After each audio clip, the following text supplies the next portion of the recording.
It's just a car. Clara. A simple transaction. Her father, Richard, polished his glasses with a silk handkerchief, avoiding her eyes as he spoke. Your sister needs something reliable. That new Lexus SUV seems appropriate. The words hung in the sterile air of Clara's minimalist apartment, as out of place as a stain on white marble. Outside, the city hummed with the energy of people earning their own way, a world away from the bubble of entitlement her family inhabited. Clara kept her posture straight, her hands clasped loosely in her lap. A mask of calm she had perfected over 3 decades. Inside, her stomach coiled into a tight cleese. Acid-filled knot. It wasn't just a car. It was never just a car. It was a symbol. Another brick in the wall of obligation and expectation that had been built around her since childhood. She remembered her 10th birthday. She had wanted a simple bicycle. A blue one she'd pointed out in a catalog for months. Instead, she'd watched as her parents presented her older sister, Lila, with an expensive pony for her riding lessons. An early gift for a competition she was in. Lila needs our support right now. Sweetie, her mother, Eleanor, had cooed, ruffling Clara's hair dismissively. Your turn will come. Her turn never came. Instead, she learned to provide for herself, channeling her quiet disappointment into a ferocious drive that propelled her through school and into a career as a forensic accountant. A profession built on finding the cold, hard truth in a sea of deception. While Clara built a life of meticulous ledgers and financial stability, Lila drifted through life on a cloud of their parents' adoration and, increasingly, Clara's money. She flitted between part-time jobs she deemed unfulfilling, a boutique owner for 3 months, a lifestyle blogger for 6, all while cultivating an expensive taste for designer clothes, international yoga retreats, and artisanal coffee. Her financial precarity was a constant, low-grade emergency that only Clara was expected to solve. The requests, once channeled through her mother's saccharine sweet manipulations, now came directly, stripped of all pretense. Clara, you're so good with money, and we're just hopeless. Eleanor would sigh over the phone, the unspoken conclusion hanging in the air. Lila would just send a text, a picture of a handbag with the caption, "Birthday's coming up." And Richard, her quiet, passive father, simply watched it all happen. His silence, a form of consent that cut Clara deeper than any demand. Now, as she looked at her father, who had come to her home explicitly to act as his wife's emissary for this latest outrageous request, the final thread of her hope began to fray. Her life had become a line item in their budget. Her savings were their safety net. Her dreams were perpetually deferred to fund theirs. The final blow came a week later. During their Sunday call, after confirming, Clara would, of course, be funding their upcoming 30th anniversary party at the exclusive Oak Ridge Country Club. Eleanor dropped the real bomb. "Darling, your father and I found the most perfect new house. It's an investment. Really. For the whole family's future. All we need is for you to co-sign the mortgage. It's just a formality. A formality that would legally chain her to them for the next 30 years. That was it. The knot in her stomach didn't just tighten, it turned to ice. The time for quiet compliance was over. The time for an audit had arrived. For the next 2 weeks, Clara moved with the chilling precision of a predator stalking its prey. Her apartment transformed into a war room. The guest bedroom, en C, a quiet space for reading, was now covered in neat stacks of paper. A testament to a decade of one-sided generosity. She didn't just gather evidence, she dissected it. As a forensic accountant, her mind saw patterns. Others missed the escalation in the value of gifts requested around holidays. The direct correlation between Lila's latest career change and a spike in emergency cash transfers The subtle shift in her mother's language from polite requests to entitled demands. She created a master spreadsheet. Its columns a clinical indictment of her family's greed date. Recipient. Purpose. Amount. And origin of request. Each cell was a ghost of a sacrifice she had made. Wumeyuan. Ling Ling Ling. Lila. Rent subsidy. E. Evanson call. Charmeyuan. Ling Ling Ling. R. And E. Evans. Anniversary cruise. Direct debit.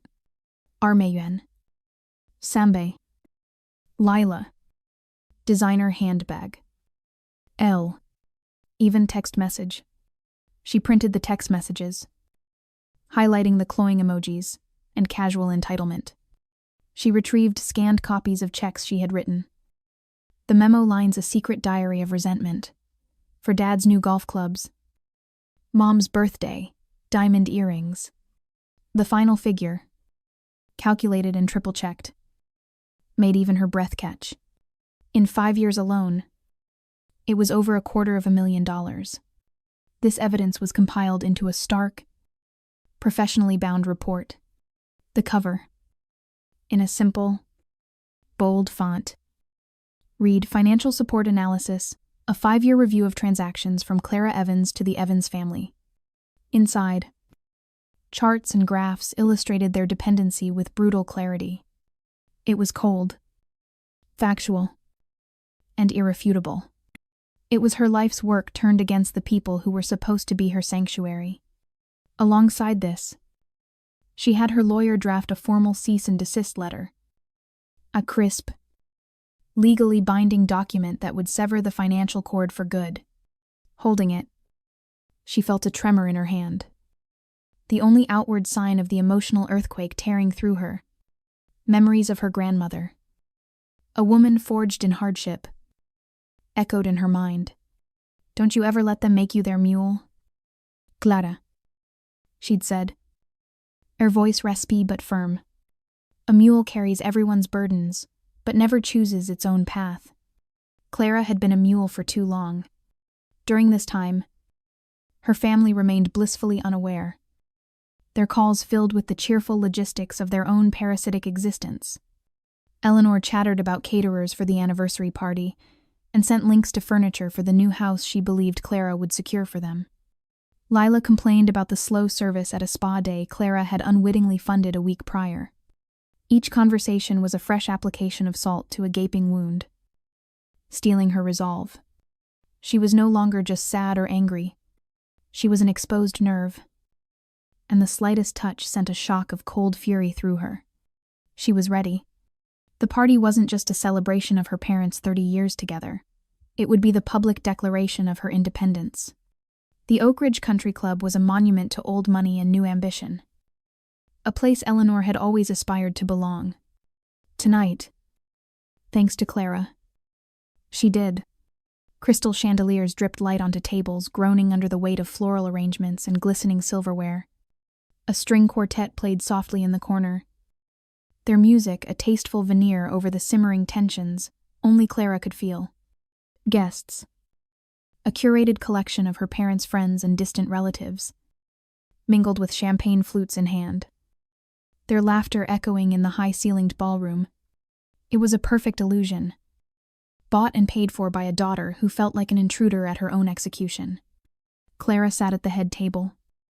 A silent, composed statue amidst the celebration.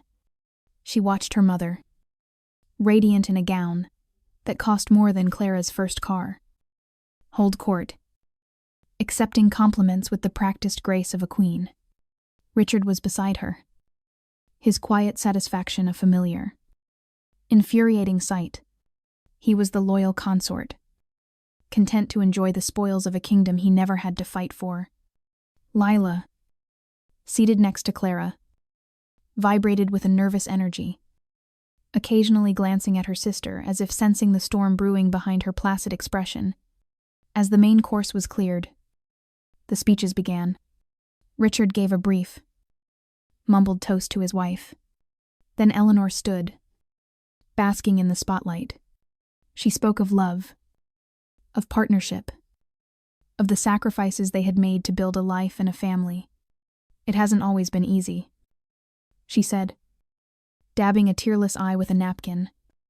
But with the love and support of our wonderful children, we've created a legacy of which we can all be proud. The irony was a physical blow, knocking the air from Clara's lungs. Lila followed, her voice saccharine, thanking her parents for their unconditional love and guidance. A performance of gratitude for a life of subsidized ease. To Clara, every word was a lie. A carefully constructed narrative that erased her existence, reducing her to a footnote. A silent benefactor. Finally, the moment came. The club manager, a man with a professionally discreet demeanor, approached the table and placed the leather-bound bill folder in front of Eleanor. She didn't even glance at the total. With a practiced, beatific smile that didn't reach her eyes, she slid it down the table toward Clara. "Clara, dear," she said, her voice carrying across the suddenly quiet table. "You'll take care of this, won't you?" All eyes turned to her. The quartet faltered on a note. This was the moment, the familiar ritual of her public capitulation. But this time, Clara did not reach for her purse. Her movements were slow, deliberate, each one amplified by the expectant silence. She reached into her leather portfolio and retrieved not one, but two items. The first was the thick, spiral-bound report. She placed it on the table with a soft, definitive thud. "Actually," she began, her voice perfectly level, resonating with a clarity that cut through the room, "I believe the guest of honor's gift money should cover the bill." She nodded toward the pile of congratulatory envelopes on the gift table. Then, she held up the second document, the lawyer's letter. "And this," she announced, her gaze locking with her mother's, "is my anniversary gift to you both." A collective gasp rippled through the nearby tables. Eleanor's smile froze, cracking like thin ice. "Clara, what is the meaning of this? Don't make a scene." "I'm not making a scene. I'm clarifying a balance sheet," Clara replied, her voice unwavering.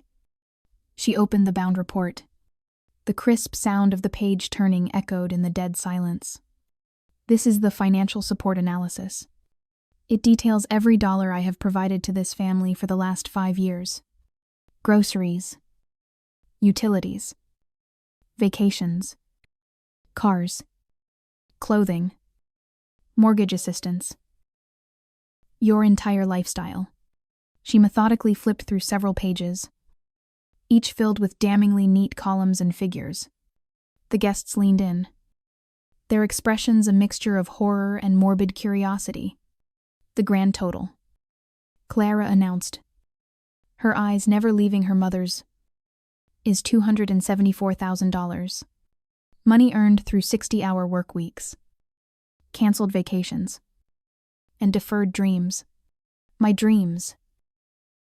Eleanor's face contorted, shifting from shock to a deep, blotchy crimson.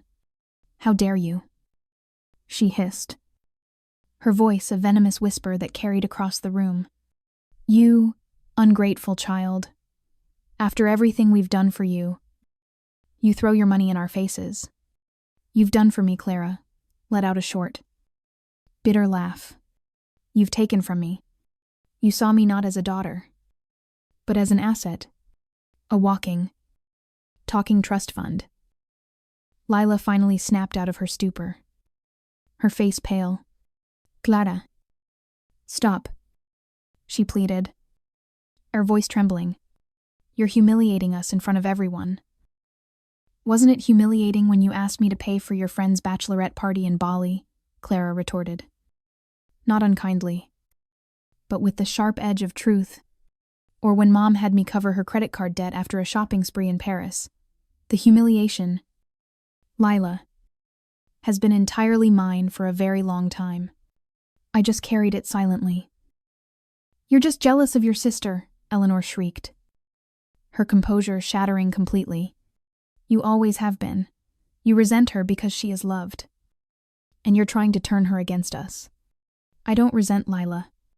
I pity her, Clara said, her gaze softening as she turned to her sister. I wanted you to be a strong, independent woman. But she, Clara gestured toward Eleanor, kept you in a golden cage, dependent and weak. Because a daughter who can't survive on her own can never leave. Your weakness was her control. Richard finally spoke, his voice barely audible. Now, let's not air our dirty laundry. Your silence is the dirty laundry. Dad. Clara cut him off, her voice laced with a decade of disappointment. You stood by and watched this happen. You enabled it. She then slid the lawyer's letter across the table to her father. This is a formal cease and desist.